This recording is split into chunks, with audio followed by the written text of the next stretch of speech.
우리 함께 찬양하면서 새벽 기도회 시작하겠습니다.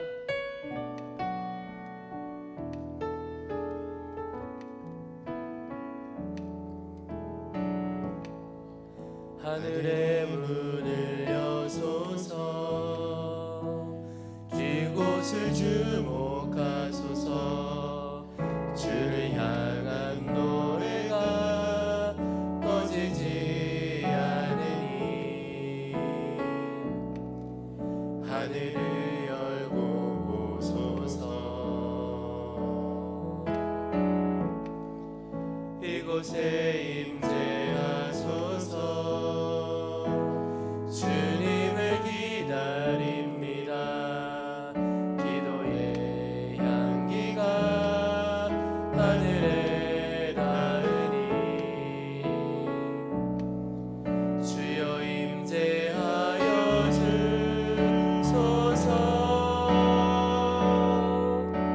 이곳에 오셔서 이곳에 앉으소서. 이곳에서 드리는 예배를 받으소서. 주님의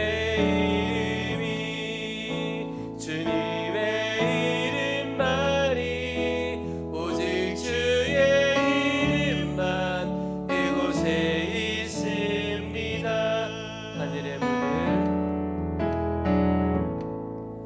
하늘의 문을 여소서. 이곳을 주목하소서. 주를 향한 노래가 꺼지지 않으니 하늘을 열고 보소서.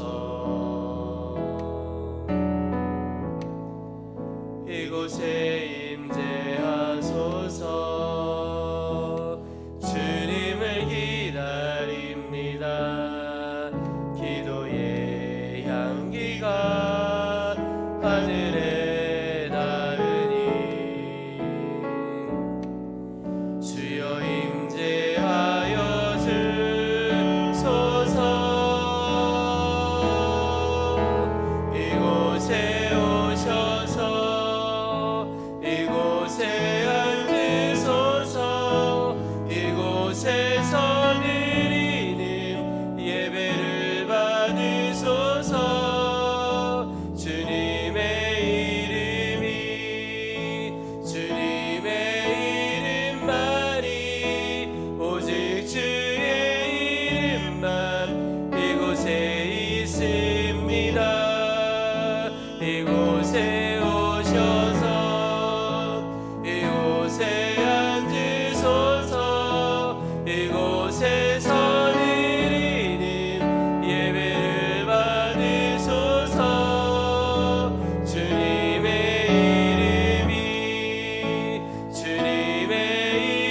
이름만이 오직 주의 이름만 이곳에 있습니다. 기도하겠습니다. 살아계신 하나님 아버지, 오늘도 주님의 은혜의 날 주신 줄로 믿습니다. 하나님, 이 나라 이 민족 가운데 하나님의 은혜를 베풀어 주시고 긍휼히 여겨주기를 소망합니다. 특별히 코로나19로 인해서 말할 수 없는 어려움 가운데 있는 이들을 주님께서 건져주시기를 소망합니다.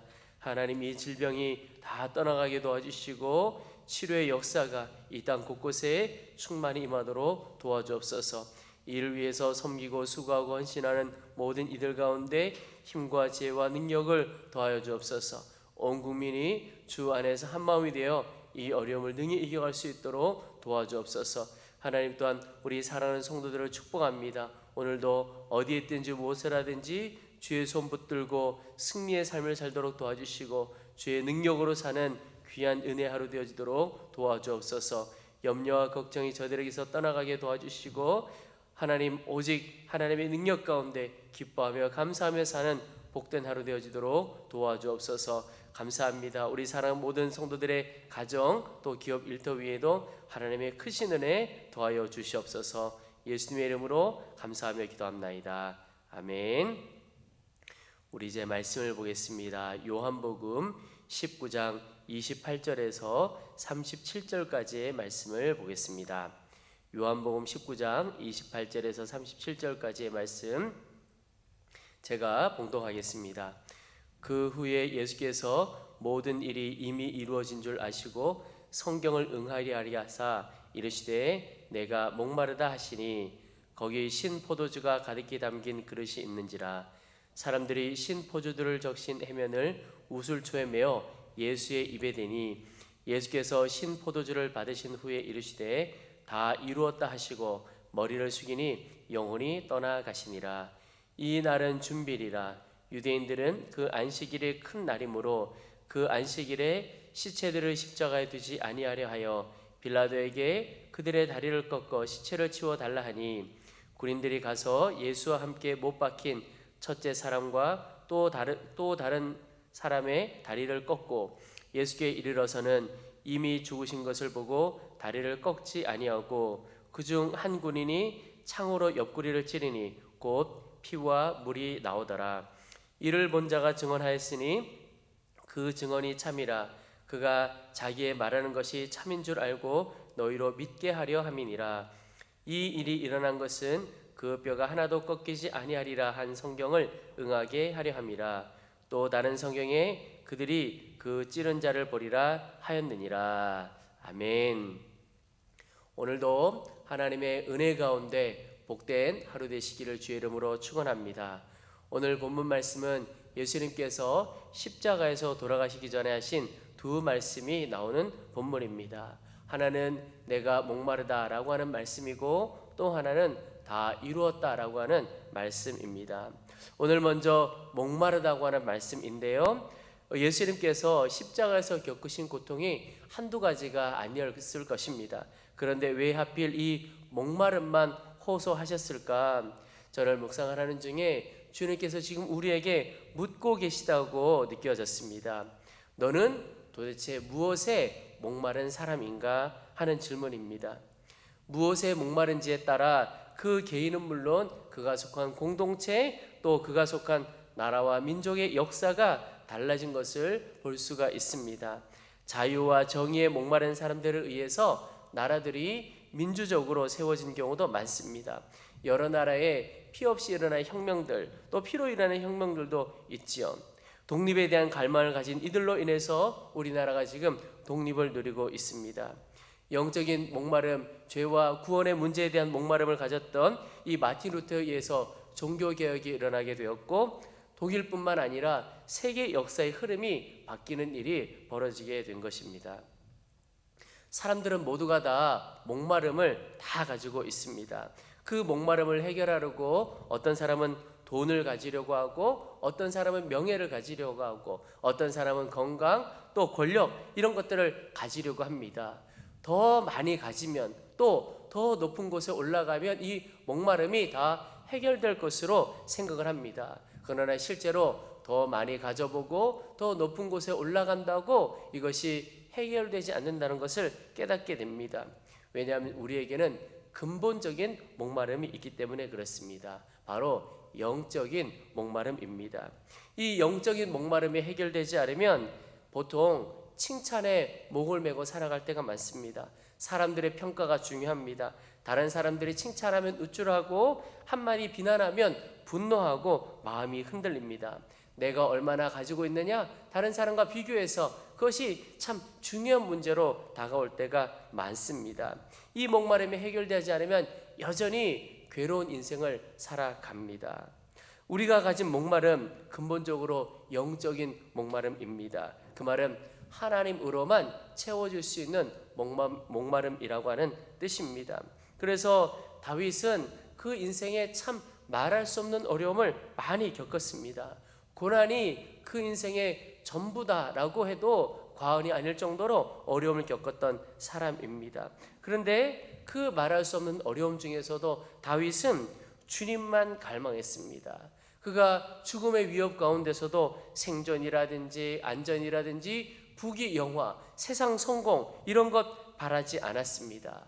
그런 것들이 자신의 인생의 근본적인 해답이 될 수 없음을 알았기 때문에 그렇습니다.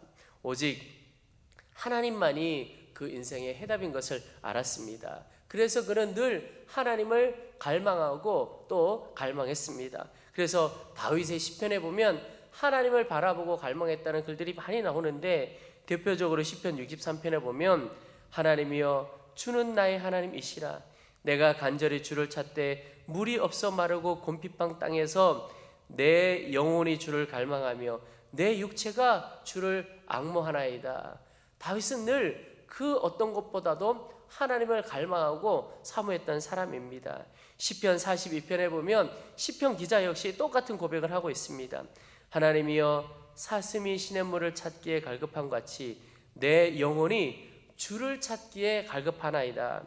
내 영혼이 하나님 곧 생존하시는 하나님을 갈망하나니 그랬습니다. 여러분, 다윗이나 시편 기자가 하나님 그분에게만 우리 인생의 해답이 있고 하나님 그분만이 우리의 영적인 목마름을 해결해 줄 수 있는 분이라고 여겨서 하나님을 찾고 찾았던 것입니다. 아모스 선지자를 통해서도 주께서 우리에게 말씀하신 것이 그것입니다.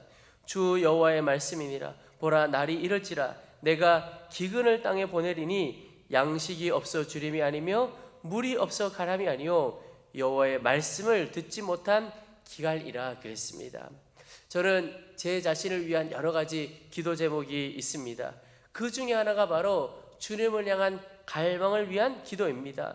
그 기도 제목은 주님, 제가 주님 앞에 가는 그날까지 주님만을 더 갈망하기를 원하고 그 갈망이 더욱 커지기를 원하고 제 안에 그 갈망이 끓이지 않기를 원합니다 라고 하는 기도의 제목입니다. 왜냐하면 하나님을 갈망하지 않으면 그 갈망을, 그 목마름을 다른 것으로 채우려고 하기 때문에 그렇습니다. 그래서 목회자들조차도 하나님으로, 하나님을 향하지 않고 타락하고 무너지는 경우가 생기게 되는 것입니다.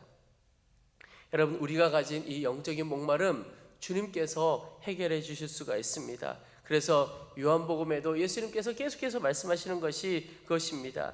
누구든지 목마르거든 내게로 와서 마시라, 그렇게 말씀하고 있습니다.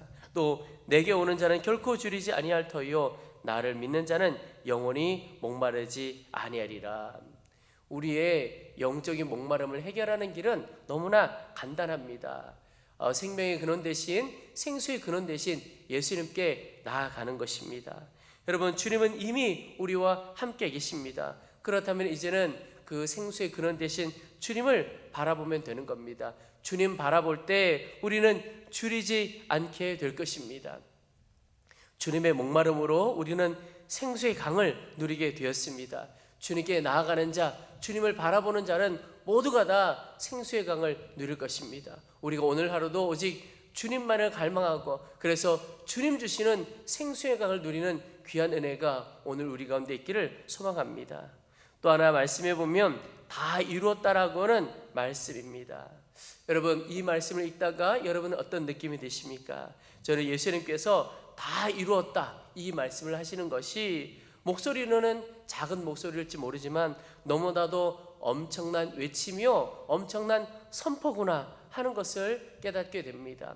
왜냐하면 우리는 예수를 믿고 살아간다고 하지만 여전히 삶의 수없이 많은 순간에 나는 안 돼요 라고 생각하면서 살 때가 얼마나 많은지 모릅니다. 나는 죽고 예수로 사는 삶, 이 이야기를 할 때도 나는 안 죽었어요 이렇게 이야기하는 거죠. 나는 할 수 없어요, 헌신할 수 없고 사랑할 수 없고 섬길 수 없어요 이렇게 이야기하는 겁니다. 그런데 주님은 오늘 말씀에 다 이루었다라고 선포하고 계신 겁니다. 다 이루었다는 것이 무슨 말씀입니까? 주의 죽으심과 연합해서 우리의 옛사람이 죽었고 이제는 주의 생명과 연합해서 이제 우리가 주님과 살아가는 것, 주님의 생명으로 사는 이것을 다 이루셨다고 예수님께서 선포하시는 겁니다. 보면 사도 바울도 똑같이 고백하는 것이 갈라디아서 2장 20절 너무나 유명한 말씀이죠. 내가 그리스도와 함께 십자가에 못 박혔나니 그런즉 이제는 내가 사는 것이 아니요 오직 내 안에 그리스도께서 사시는 것이라 그랬습니다. 여러분, 예수님께서도 다 이루게 될 것이다 이렇게 말씀하지 않고 이루었다 이렇게 마침표를 찍어 주셨습니다. 사도 바울도 우리의 옛사람이 십자가에 못 박힐 것이다 그렇게 말씀하지 않으셨습니다. 이미 못 박혔다, 다 이루었다. 예수님이나 사도 바울이나 도장을 다 찍은 겁니다. 여러분, 주께서 말씀하시니 다 이루었다, 이 말씀, 이 사실을 정말 믿는 사람은 담대하게 살아갑니다. 힘있게 살아갑니다. 염려와 의심 떠나갑니다. 여유롭게 마음의 여유가 넘쳐나는 것이죠. 때로 여러분 생각을 해보면 우리나라 축구 국가대표 경기 보신 적이 있을 겁니다. 그런데 그 경기 제때 보지 못해서 다 끝나고 나서 그 경기를 보셨을 때 어떻습니까? 예를 들어 어떤 나라와 굉장히 축구 잘하는 나라와 경기를 했는데 이긴 경기, 생방송으로 볼 때와 또 재방송으로 볼 때 너무너무 다릅니다. 생방송으로 볼 때 어떻습니까? 가슴이 저리고 염려가 되고 어떻게 할까 막 마음 졸이지요. 그런데 재방송으로 보면 아무렇지도 않은 겁니다. 그저 이 다음에 어떻게 될 것이고 이 다음에 어떻게 될 것이고 결과가 이미 나와 있는 겁니다. 이미 승리한 경기를 보는 것이 이렇게 다르다는 것이죠. 우리 인생도 그렇다는 생각을 갖게 됩니다. 주님께서 다 이루어 놓으신 겁니다. 나는 죽고 예수로 사는 삶, 예수님께서 다 이루어 놓으셨습니다. 죽으려고 애쓰고 예수로 살려고 애쓸 필요도 없는 거죠. 우리는 그저 믿음으로 누리는 겁니다. 주님께서는 사망 권세도 다 이기신 분이십니다. 우리가 그 주님과 연합해서 우리 역시 사망 권세까지도 다 이기고 그 주의 권세로 살아가는 겁니다. 그래서 예수님께서 다 이루었다라고 말씀하신 이 말씀은 우리는 어떤 사람이냐? 이미 이긴 사람이라는 겁니다. 이기려고 애쓰고 몸부림치는 것이 아니라 승리를 이긴 그것을 믿음으로 누리는 것이죠. 그것이 바로 우리의 일입니다. 우리나라 최고의 대학이라고 하는 대학을 졸업하고 그리고는 여러 가지 어려운 학생들의 공부를 돕는 분이 있습니다. 또 그런 회사까지 차려서 아주 귀한 일을 하고 있는 분이 있는데 어떻게 하다 보니까 공부할 때 집중력을 키워주는 음악 이런 것들을 안내해 주기도 하더라고요. 자연의 소리 이런 걸 소개해 주는 겁니다. 제가 어떻게 그분의 그런 영상 또 음향을 보게 되었는데 그분의 그런 영상이나 강의에 꼭 하는 말이 있습니다. 당신은 합격합니다. 반드시 그렇게 됩니다. 여러분 할 수 있습니다. 그러면서 낙심하고 좀 의기소침한 우리 학생들에게 힘을 주는 분이 있으시더라고요. 제가 보니까 이분이 신앙이 있는지는 모르겠는데 참 귀한 일을 한다라고 하는 생각을 갖게 되었습니다. 학생들에게 안 된다가 아니라 반드시 그렇게 된다 이렇게 용기를 주는 거죠. 그런데 이분도 귀한 일을 하지만 우리는 이분의 외침과도 비교할 수 없는 삶을 살아가는 분입니다. 이분은 반드시 그렇게 된다 이렇게 하죠. 그런데 우리는 이미 되었다라고 말하며 살아가는 사람입니다. 이미 된 것이죠. 반드시 그렇게 되는 게 아니라 이미 된 것을 우리가 믿음으로 누리는 겁니다. 코로나 이 사태 때문에 여러 가지 어려운 분들, 많은 분들이 어려움을 겪고 있지만 저도 참 마음이 어려울 때가 많습니다. 우리 교회는 앞으로 어떻게 해야 되며 우리 성도들의 삶은 예배하러 오지도 못하는 우리 성도들의 삶은 어떻게 해야 되나. 그래서 순간순간 보면 그냥 걱정이 또 근심이 충만할 때가 있을 수도 있겠다 하는 생각이 듭니다. 그러나 하나님 앞에 나아가 기도하다 보면 주님께서 주시는 마음이 있습니다. 끝날 때가 온다. 오히려 이 일 때문에 걱정할 것이 아니라 오히려 끝나고 하나님 앞에 찬양하고 예배할 그날을 준비하라는 마음을 계속 주세요. 반드시 그날이 올 것입니다. 지금은 우리가 모여서 기도하지도 못하고 모여서 예배하지는 못하지만 반드시 함께 모여 예배할 그날은 이미 온 겁니다. 우리가 믿음으로 그날을 기다리고 준비하면 되는 것이죠. 복음으로 살아가는 삶, 나는 죽고 예수로 사는 삶, 안 된다, 나는 안 되나 봐, 안 죽어요가 아닙니다. 우리는 그 복음의 삶을 믿음으로 선포하고 누리는 것입니다. 그래서 나는 죽었습니다. 나는 예수로 삽니다. 이것을 진리로 붙드는 것이죠. 고난도 어려움도 마찬가지입니다. 언제 끝날까? 끝날 때가 올까? 견딜 수는 있을까? 예수님께서 어떤 분이시죠? 사망 권세도 이기신 분이십니다. 그 주님의 승리가 바로 우리의 승리인 것입니다. 이 사실을 믿음으로 누리게 될 때 걱정 근심은 우리에게서 떠나가고 감사와 담대함과 기쁨과 주님의 역사에 대한 기대가 우리 가운데 가득할 것입니다. 오늘도 그 놀라운 하루가 되시기를 주의 이름으로 축원합니다. 우리 이제 말씀을 붙들고 기도하겠습니다. 첫 번째, 주님, 우리 안에 그 어떤 것보다도 주님을 향한 갈망을 주시옵소서. 주님을 늘 바라봄으로 인하여 우리가 더 이상 목마르지 않고 풍성한 은혜의 삶을 살도록 도와주옵소서. 우리 두 번째 기도할 것은, 주님, 나는 죽고 예수로 사는 삶을 믿음으로 선포하고 누리도록 도와주옵소서. 주께서 다 이루셨다고 말씀하셨는데 모든 것을 다 이루신 그 주님을 바라봄으로 이제는 염려하고 두려워하지 않고 담대하고 기쁨으로 살아가도록 도와주옵소서. 우리 시간 간절한 마음으로 함께 기도하겠습니다.